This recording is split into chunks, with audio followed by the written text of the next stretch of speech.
All right. Hey there, and welcome to this week's episode where we're going to talk about existential OCD or existential, types of anxiety and fear.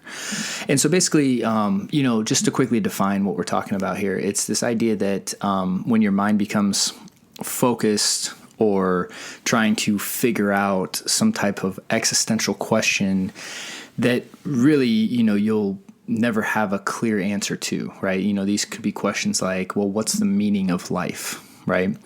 Or, does God exist, right? Like these types of questions, what happens is they get latched into the mind or the mind lashes onto them, should I say.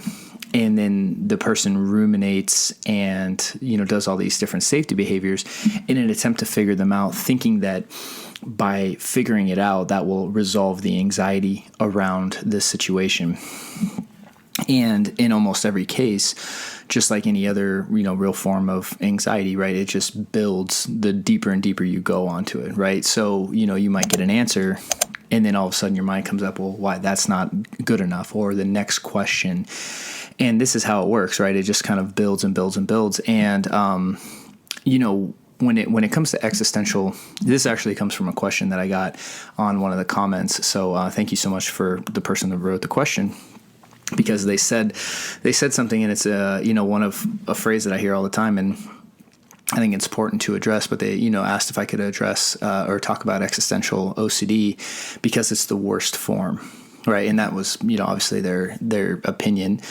And when you're experiencing it, I mean, truly it does, like any form of OCD and anxiety feels like the worst form. When I talk to people with panic disorders and panic attacks, they talk about how, well, it's the worst feeling. I'd much rather have social anxiety, and people with social anxiety would much rather have, a certain phobia or, and whatever we're dealing with, right, we would usually much rather deal with something else, because by its very nature, we wouldn't have to deal with what we're dealing with, right?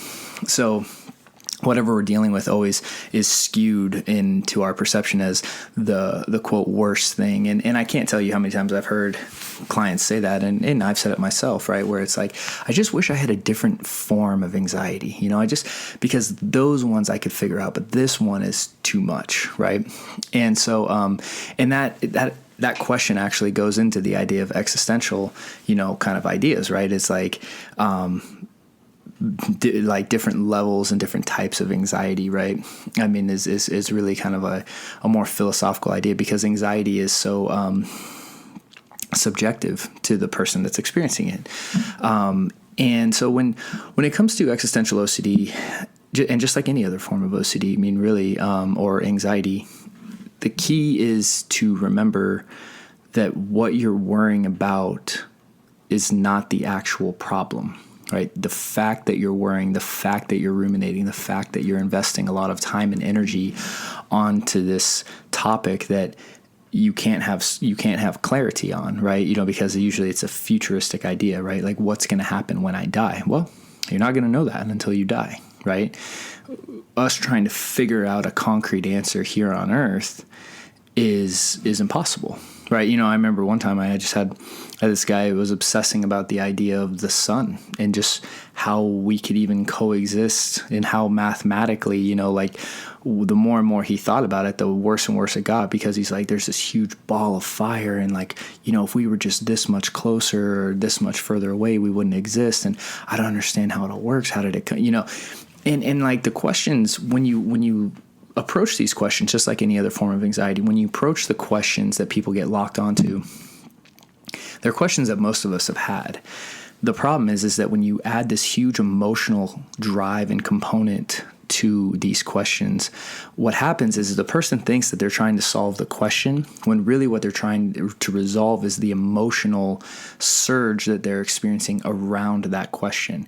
So like with any anxiety disorder, right, the goal is never to really get clarity on that specific issue, right?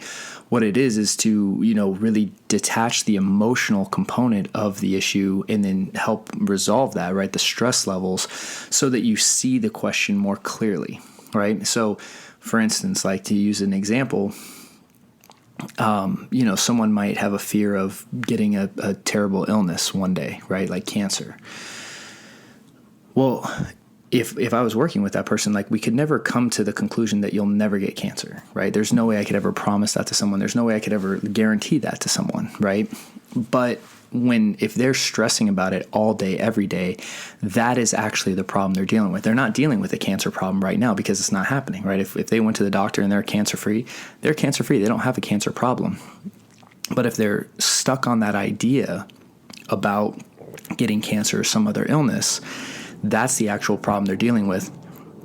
And the huge emotional component they're dealing with and the stress levels are really the problem that we're addressing, right? So when we talk about dealing with, issues related to anxiety and stress, it's very rarely what the person's stressed about that's actually the issue, right? And hopefully that makes sense, right? Because this shift is really important. So because if we think it's a cancer issue, we're going to treat it like a cancer issue. We're going to get tests and all this other stuff. But if you're cancer free and you're stressed about cancer, right? The idea of what you're stressed about is almost irrelevant when it comes to dealing with these, because that's never the issue, right? The issue is that you're worrying about it, right? And it's consuming your days, it's consuming your time, it's consuming all your energy. So when it comes to these idea of existential OCD and existential anxieties, existential fears, are they good questions to ask? Sure. Are they worth exploring? Yes. But if it's consuming you to the point where you are staying up at night worrying about them and you just can't let these ideas go, the fact that you can't let them go and the fact that you're getting overcome by them is actually the issue, not what you're being overcome about. And separating that is super, super, super important when it comes to your recovery, because then once we start to understand the issue is actually that you're lost ruminating about this stuff, not what you're ruminating about, but that you're ruminating.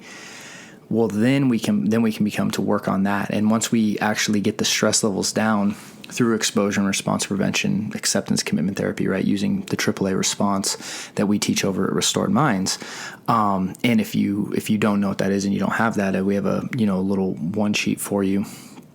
Where you can, download that for free and kind of start learning about it. We also have our in-depth trainings and programs as well, where we really help the implementation of that in your life. But yeah, when you have those tools, the goal of the treatment becomes not getting clarity on what you're obsessing about, what you're ruminating about, what you're worrying about, but as opposed to removing the anxiety. And by removing the anxiety, that actually allows you to see the question with more clarity, as opposed to what most people think is they have to get clarity to get the stress and anxiety down. But really the entire process is backwards. Once we get the stress and anxiety down around that topic, that's what allows the clarity to emerge. So hopefully that makes sense, and hopefully that's helpful. And again, if you wrestle with any type of existential OCD or anxiety, we have resources right down in the notes below over at our site, restoredminds.com. And so really we encourage you to check those out. You can download them.